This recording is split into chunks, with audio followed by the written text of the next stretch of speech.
आसंताकाली BJP राष्ट्रीय अध्यक्ष JP Nadda Jagatsinghpur जिला गस्त कार्यक्रम रही बालिकुदा एरसमा निर्वाचन मंडल एरसमा एक निर्वाचन सभा जोगदे विधानसभा प्रार्थी और सांसद प्रार्थी भोट भिक्षा करेंगे।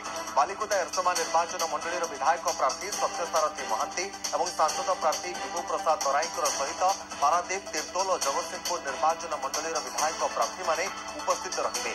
नड्डा गस्त को नहीं बीजेपी नेता और कर्मी मध्य बेस उत्साह देखा मिली। आज आम भारतीय जनता पार्टी राष्ट्रीय अध्यक्ष जी आसुच्चंदी से 8 बड़ कथा मो किसी तेणुक आज आमर प्रस्तुति बैठक चलता आपड़ देखुं समस्त युवपीढ़ी बहुत उत्साह सहित काली देखा चाहूँगी।